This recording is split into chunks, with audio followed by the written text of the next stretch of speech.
So with the events of Friday, because obviously I am late, so I have to run through a lot of videos today, and obviously, you guys already caught all of that from my 49er video. But guys, Friday Night Smackdown was pretty good. We started off with Logan Paul and Paul Heyman talking shit. Then, obviously, the Bloodline was right there next to him. Sammy got involved. Sammy's really gold right now. He got involved and said, "Let me handle this." He went to Logan. Logan punched him in the face and then ran away from the rest of the Bloodline. Ricochet came out of nowhere, had a match with Sammy. Really decent match. Distraction to distraction throughout the match, obviously. And eventually, Jey Uso actually distracted the ref by accident. Well, on purpose, but thinking that Sammy was losing. I don't know. All I know is that he caused a distraction that caused Sammy to be upset because he could have beaten Ricochet by that point in time. And then Ricochet ended up diving outside, throwing Sammy inside and getting the win with the shooting star press. But I would never know why he stopped using the 630 or something like that. But oh well. Shooting star press still looks pretty decent, not gonna lie. But yeah, it was a decent match. Ricochet won. Sammy lost because of Jey Uso.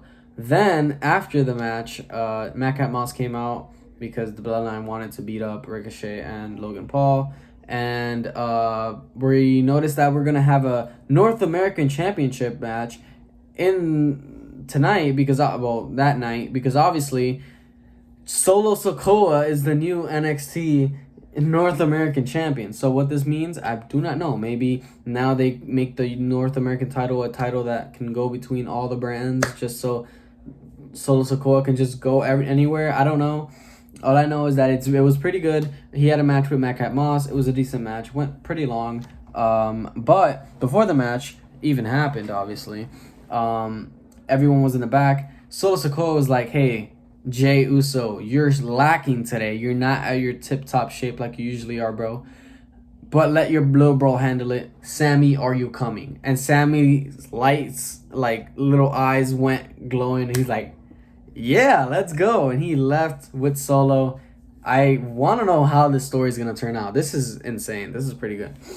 But, yeah, that happened. And then, obviously, we had our Ronda Rousey interview with Liv Morgan intervene, blah blah blah. Then we had Damage Control coming out because obviously Raquel Rodriguez was going to fight Bayley, and obviously Bayley's gonna win because Bayley loses, then she won't be able to challenge Bianca for the title because she's challenging Bianca, the Raw Women's Champion, but she's on SmackDown fighting Raquel Rodriguez when you could have just, well, I guess because they're not the champs no more, so they can't go to Raw no more, right?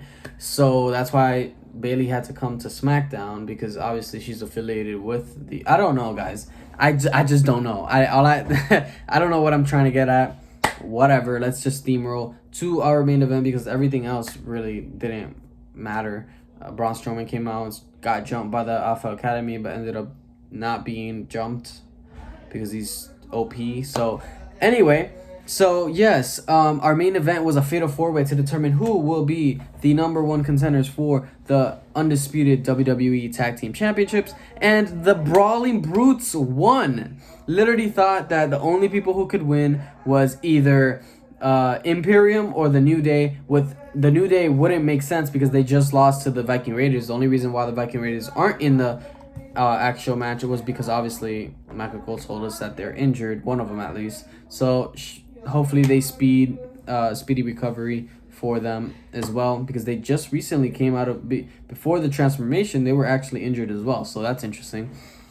But yeah, I knew the New Day was not going to win. Then you had the Brawling Brutes, which I didn't think that WWE saw them as a tag team like that. I was okay with it. Then you had Imperium, and then you had Hit Row, which they just came back, so I don't think that they would want to. And even if they did, it would probably go for maybe a quick match, which is going to be what's going to happen. They're going to fight on SmackDown, I believe, this week coming up, not at a pay-per-view, so that's interesting. Or I could be wrong, so I have to fact check it. If you guys want to fact check it, text me in the chat down below. But yes, it was a decent match. Imperium was on a roll. I think Imperium versus the Bloodline at, like, I don't know, at some point is going to be fire. Especially with the news from today, which I'll talk in another video. But yeah, interesting stuff. I'm gonna let you guys go because obviously I have another video to make for you guys that you guys will see tomorrow, which is obviously about Survivor Series. And then I will watch Raw, and then we'll talk about that when I come back. So that being said, they call me the King. Catch you guys on the next video. Peace.